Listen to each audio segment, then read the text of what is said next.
Imagine India in the year 1000 CE. India was the most prosperous country and accounted for nearly 1/3 of the GDP of the whole world. For the previous 2500 years, India had seen an unbroken journey of economic growth, assimilation of new races, and the development of a vast cultural heritage. For nearly 1000 years during the Vedic period, 1500 to 600 BCE, India developed the vast and marvelously rich body of Vedic literature, a literary and religious legacy unparalleled in any other civilization.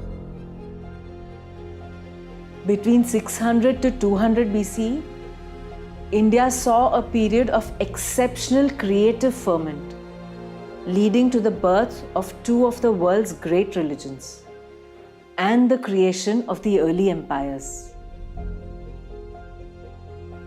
In the next 800 years, right up to 650 CE, India experienced the first golden age of its classical period. The crucial catalyst was the unprecedented economic prosperity that India enjoyed. The early medieval period saw great maturation on all fronts.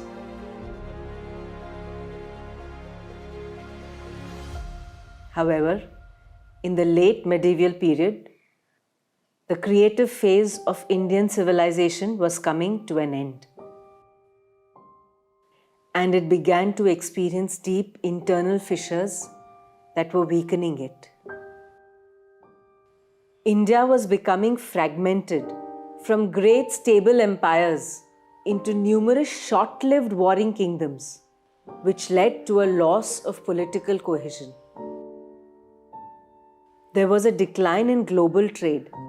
This led to economic stagnation. With the increasing divisions of caste and rigidity of social structures, India began to experience a loss of social cohesion. And to top it all, religious life of Indians was also vitiated with the proliferation of priestcraft, superstition, and degenerate cults. In short, India was weakened internally.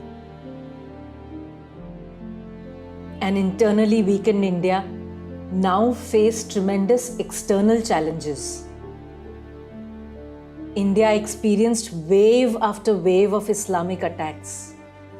This included the 17 consecutive attacks by Mahmud of Ghazni, the attacks of Muhammad Ghori in 1175, and the Mongol invasion of India around 1221. Each subsequent invasion led to a large-scale plunder. In the words of the Persian historian Abdullah Wasaf, the Mohammedan army brought the country to utter ruin and destroyed the lives of the inhabitants, plundered the cities, and captured their offspring. Many temples were deserted and the idols were broken and trodden underfoot, the largest of which was one called Somnath. This was followed by an unbroken subjugation of the Indian population by the new rulers, starting from the Sultanate of Delhi to the era of Mughal rule. In this period, the overall inequities in Indian society increased tremendously, and we as a people became further weakened. Then followed the British. The British conquest led to a huge draining of wealth from India. But it also led to the destruction of our education system and its replacement with a new system designed to make clerks of Indians. Lord Macaulay's minutes of 1835 clearly states, "We must at present do our best to form a class who may be interpreters between us and the millions whom we govern. A class of persons, Indian in blood and color, but English in tastes, in opinions, in morals, and in intellect. This control of the education system led to a colonization of the mind, the most devastating form of control and subjugation that India had ever been subjected to in its history. Indians began to believe what the British said themselves, that a single shelf of a good European library is worth the whole native literature of India and Arabia. How did India respond? In the 19th century, India saw the birth of several reform movements in different parts of the country. These were aimed at removing visible social evils such as sati, caste rigidity, polygamy, and child marriages. But they stopped short of addressing the deeper psychological, cultural, and civilizational challenges that India was facing. India was in fact facing a much deeper existential threat. Its very self-esteem, its very individuality, its very faith in its history, its culture, its civilization was shaken. In the words of Swami Sharadananda, a brother disciple of Swami Vivekananda, Indians came to believe that the long-cherished traditions and beliefs that they had held were wrong, and their traditions were primitive and semi-civilized because Western science had proved them to be so. At this point in time, what India needed was not social reform alone, but the fundamental reawakening of a civilization. And indeed, a deeper response was emerging.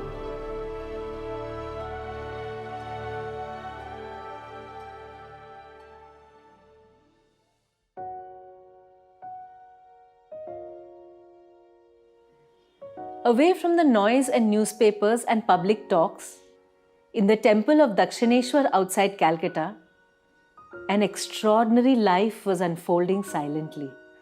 Sri Ramakrishna, now acknowledged as one of the greatest spiritual giants of all time, was realizing God through the paths followed by each of the great religious traditions that had developed through thousands of years in India. These include the paths followed by the Shakta traditions, the Vaishnava traditions, the Vedantic traditions, and many more. He also followed the paths of Islam and Christianity. No wonder Romé Rolland, the Nobel Prize winning author, calls Sri Ramakrishna the fulfillment of the spiritual aspirations of 300 millions of Hindus for the last 2000 years. To this Ramakrishna, silently living the life, came young Narendra, a precocious young man with a brilliant intellect and well-read in Western philosophy. But this young man was no dry intellectual. He was also gripped with a spirit of true inquiry, a yearning for seeing the truth for himself. And it was this deep inner urge that led him to Sri Ramakrishna. The encounter began with the now famous question which Narendra asked Sri Ramakrishna, "Have you seen God?" And the answer equally famous, "I can see Him, only more clearly than I see you." Thus began a journey through the vast realms of spirituality, a journey which the extraordinary Narendra made with intensity and rapid progress, including the highest realization of Nirvikalpa Samadhi, considered the acme of spiritual life in many great traditions. Young Narendra was being prepared for an even greater life. His master placed upon him the responsibility of spreading his message to the world. One day when they were alone, Sri Ramakrishna looked at Narendra and went into Samadhi. Narendra felt the penetration of a subtle force and lost outer consciousness. When he regained his normal mood, the master said to Naren, today I have given you my all, and by this power you will do immense good in the world, and not until it is accomplished will you return. Thus was created the spiritual power that can be called Ramakrishna Vivekananda, India's ancient soul awakened in a modern mind. From 1888 onwards, he was impelled by some inner force to go beyond the boundaries of a small monastery at Baranagar, to seek and learn about his vast motherland through first-hand experience. What a unique education! He was today an unknown pilgrim, and the next day the guest of princes, conversing on equal terms with prime ministers and maharajas. In one place he dived deep into ancient books of study, and in another he was studying a great monument in intricate detail. Through his travels, Swami Vivekananda encountered again and again the basic contradiction at the heart of India. On the one side, he saw great spiritual and cultural wealth, and on the other side, he saw poverty and a deeply diminished race. In a talk with a brother disciple, he said, Hari Bhai, I'm still unable to understand anything of your so-called religion, but my heart has expanded very much, and I've learned to feel. Believe me, I feel intensely indeed. On Christmas Eve of 1892, he reached the southernmost tip of India at Kanyakumari.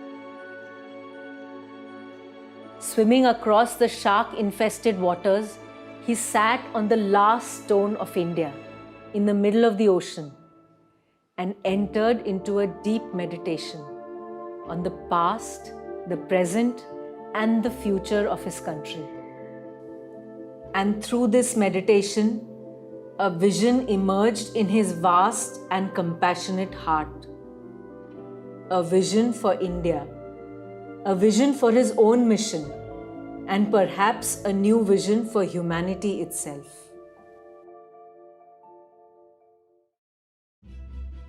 It was after this meditation that Narendra, who now took on the name Swami Vivekananda, resolved to go to the West to participate in the Parliament of Religions, a world event at that time.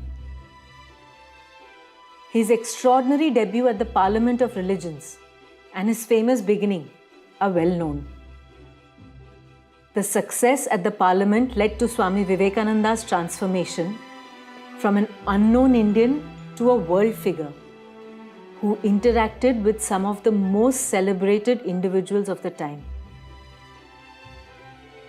It also made many Westerners revise their opinion about India. For 3 years, Swami Vivekananda was seeding the powerful ideas of Vedanta and the Upanishads in the Western world.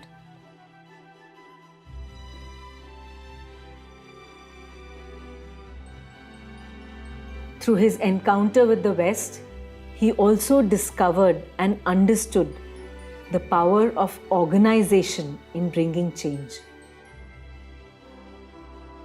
At the same time, Swami Vivekananda was also setting his Indian work into motion. This he did through a series of powerful letters sent to his Indian followers, friends, and brother disciples in the midst of the intense activity in America. Through these letters, he was shaping the Indian work and preparing the ground for his return to India.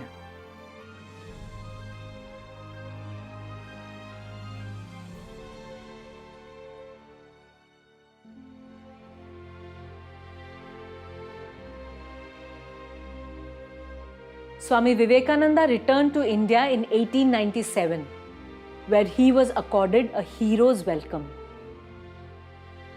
Thousands turned up to see this new type of hero, one who conquered not with weapons, but with lofty ideas and ideals.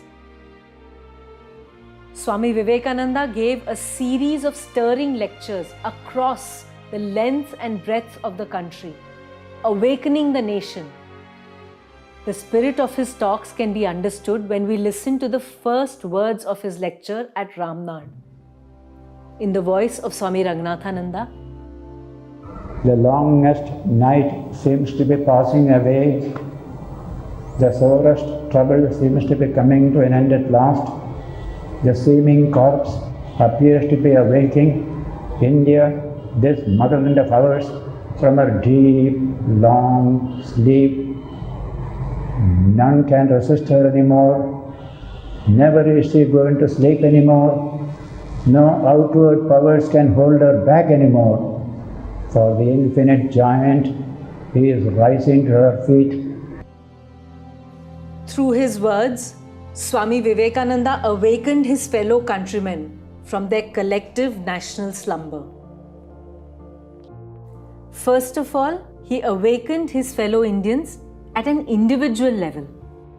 He especially called out to the youth. Teach yourselves, teach everyone his real nature. Call upon the sleeping soul and see how it awakes. Have that faith, each one of you, that eternal power is lodged in every soul, and you will revive the whole of India.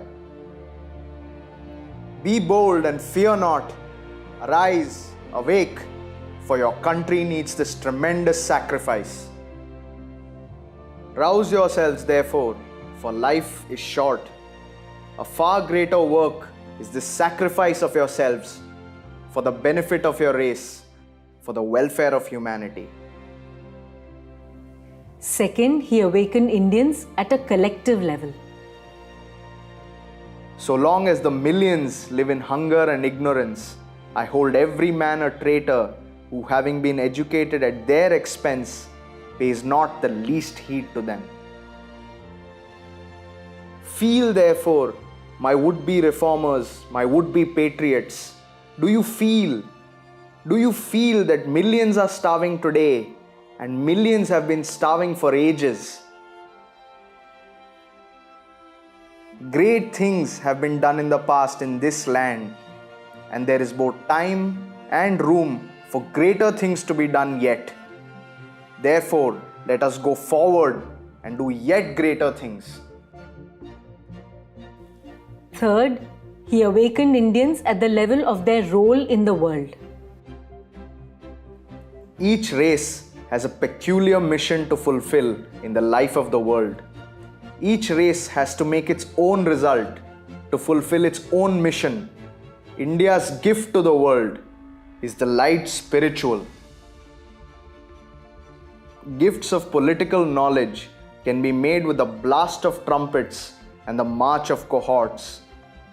Gifts of secular knowledge and social knowledge can be made with fire and sword. But spiritual knowledge can only be given in silence, like the dew that falls unseen and unheard, yet bringing into bloom masses of roses. This has been the gift of India to the world, again and again. The eyes of the whole world are now turned towards this land of India for spiritual food, and India has to provide it for all the races. There cannot be friendship without equality. If you want to be equal with the Englishman or the American, you have to teach as well as to learn, and you have plenty yet to teach to the world for centuries to come. This has to be done. And finally, he asks Indians to rise to the call of the nation. If there are holes in this national ship, the society of ours, we are its children. Let us go and stop the holes. Let us gladly do it with our heart's blood. And if we cannot, then let us die. We will make a plug of our brains and put them into the ship, but condemn it never.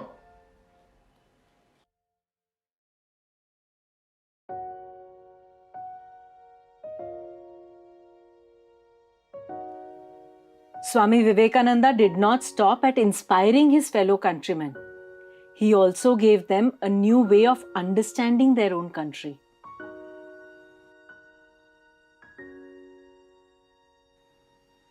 Swami Vivekananda's first conclusion was that India's backbone, its national theme, is spirituality. Each nation, like each individual, has one theme which is its center, the principal note round which every other note comes to form the harmony. In one nation, political power is its vitality, as in England, artistic life in another, and so on. In India, religious life forms the center, the keynote of the whole music of national life. This is the line of life, this is the line of growth, and this is the line of well-being in India.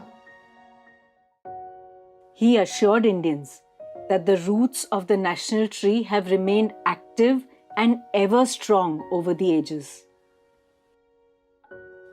By the roots of the national tree are meant the Shrutis, eternal principles of spirituality, and not the Smritis, minor laws and customs. In our books, a clear distinction is made between two sets of truths. The one set is that which abides forever. These are the eternal principles founded upon the universal laws in nature. The other set comprises the minor laws which guided the working of our everyday life. But what are these eternal principles? There is not one system of philosophy in India which teaches you that you can get power or purity or perfection from outside, but they all tell you that these are your birthright, your nature. In India, it has been preached, love all beings as yourselves. We make no distinction between men and animals. The whole world is one, the solidarity of all life. That in hurting anyone, I am hurting myself. And in loving anyone, I am loving myself. The one great lesson that the world wants most, that the world has yet to learn from India, is the idea not only of toleration, but of sympathy. Says the Mahimna Stotra, as the different rivers taking their start from different mountains, running straight or crooked, at last come unto the ocean. So, O Shiva, the different paths which men take through different tendencies, various though they appear, crooked or straight, all lead unto thee. The unique idea that religion is to be realized is in India alone. This Atman is not to be reached by too much talking, nor is it to be reached by the power of intellect, nor by much study of the scriptures. It is to be realized. Our roots are strong because they are based on eternal spiritual principles. They are the hidden glue which has tied this civilization together at a fundamental spiritual level. And they have remained eternally alive, eternally vibrant through the centuries. While the roots of the national tree are still strong, what about the visible part of the tree, which has become weak over the ages? Swami Vivekananda had, through his travels across the country, come face to face with India's suffering, and therefore his analysis was both deep and compassionate. First and foremost, he pointed out that the neglect of the masses is our greatest sin. I consider that the great national sin is the neglect of the masses, and that is one of the causes of our downfall. No amount of politics would be of any avail until the masses in India are once more well educated, well fed, and well cared for. The second cause for our downfall was the mental isolation of the Indians. One of the great causes for India's misery and downfall has been that she narrowed herself, went into her shell as the oyster does, and refused to give her jewels and her treasures to the other races of mankind. The third big cause of our misery was the fact that education was denied to large masses of Indians. The chief cause of India's ruin has been the monopolizing of the whole education and intelligence of the land by dint of pride and royal authority amongst a handful of men. And finally, he warned Indians that without treating women with respect, they could not expect to progress. All nations have attained greatness by paying proper respect to women. That country and that nation which do not respect women have never become great, nor will ever be in the future. Swami Vivekananda asked the question, why is it that we 330 millions of people have been ruled for the last 1000 years by any and every handful of foreigners who chose to walk over our prostrate bodies? His answer, What is the cause? Do you not know? You know too well. The only cause is that you are weak, weak, weak. Your body is weak. Your mind is weak. You have no faith in yourselves. The remedy for weakness is not brooding over weakness, but thinking of strength. Teach men of the strength that is already within them.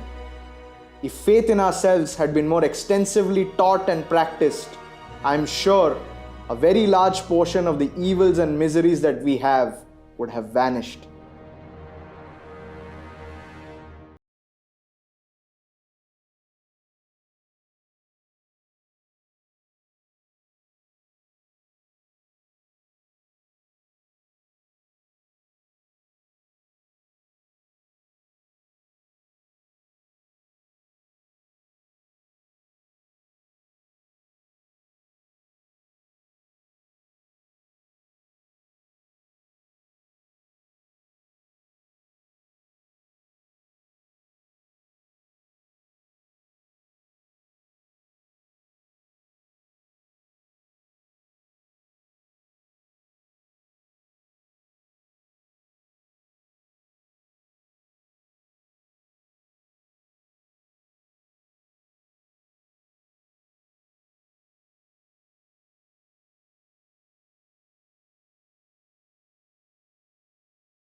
they live and work. These conceptions of the Vedanta must come out, must remain not only in the forest, not only in the cave, but they must come out to work at the bar and the bench, in the pulpit, and in the cottage of the poor man, with the fishermen that are catching fish, and with the students that are studying. They call to every man, woman, and child, whatever be their occupation, wherever they may be.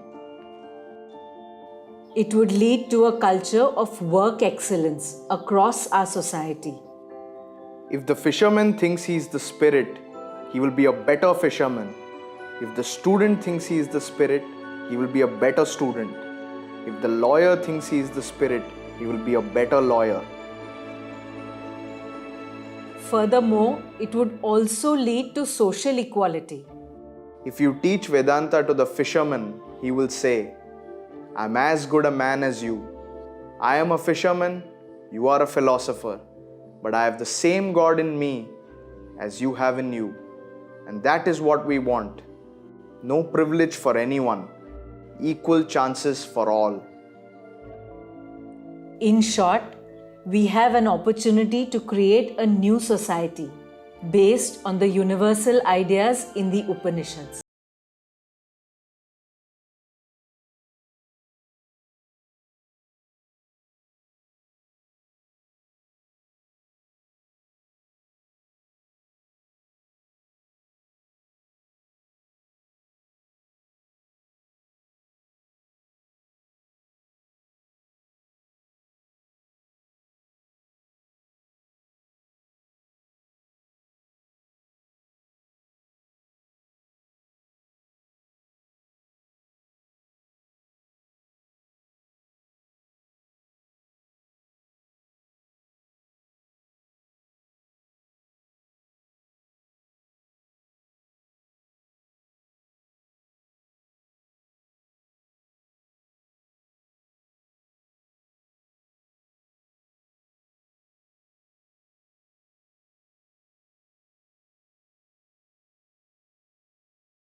means for man-making on a nationwide scale is through a new form of education called man-making education.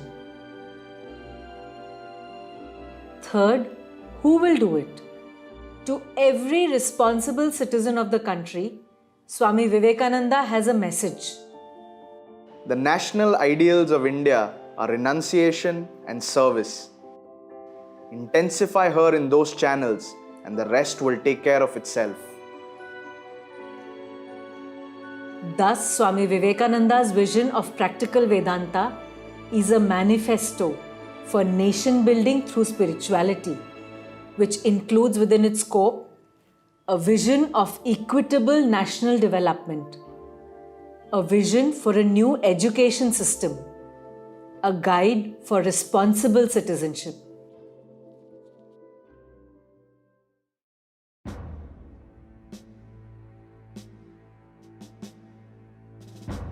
Swami Vivekananda awakened India at its very roots. His impact can be seen on multiple levels of our national life.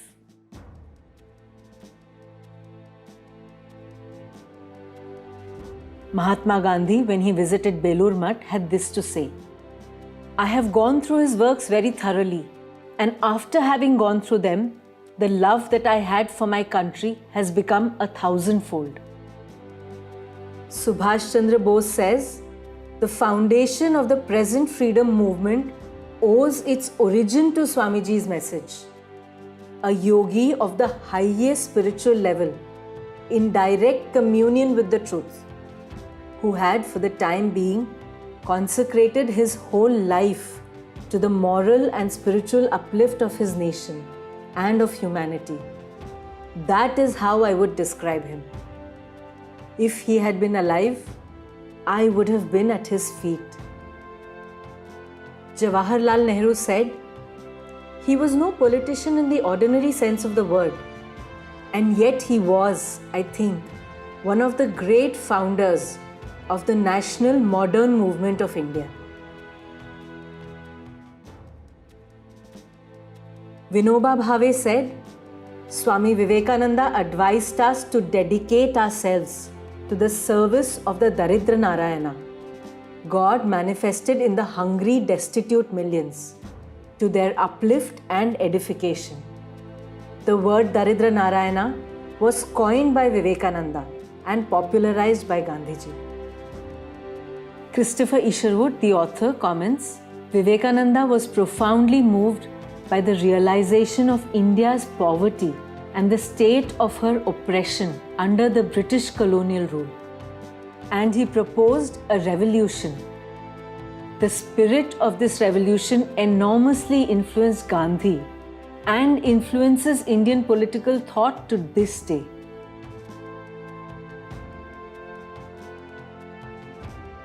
According to Subhash Chandra Bose, our countrymen have gained unprecedented self-respect, self-confidence, and self-assertion from his teachings.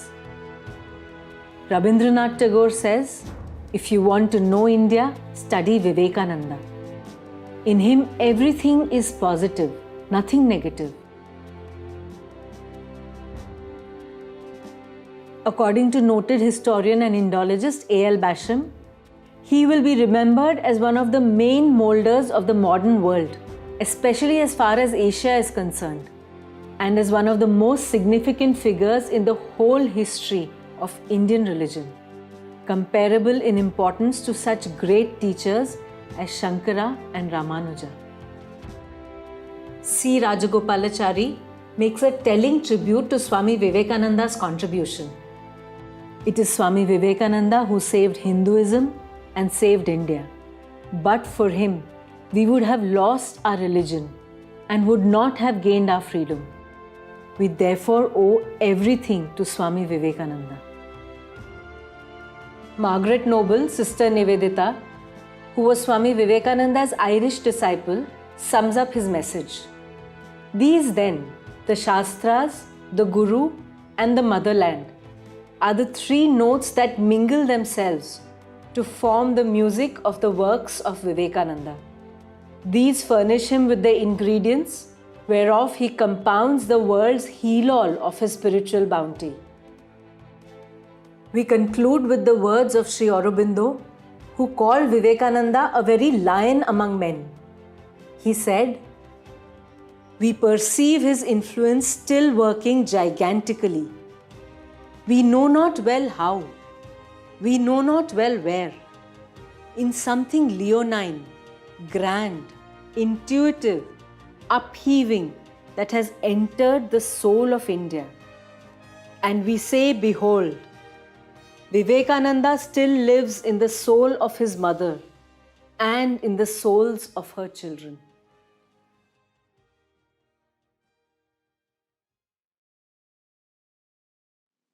As long as he lived, Swami Vivekananda shed his life's blood for his fellow countrymen. Furthermore, he promised, It may be that I shall find it good to get outside of my body, to cast it off like a disused garment. But I shall not cease to work. I shall inspire men everywhere until the world shall know that it is one with God.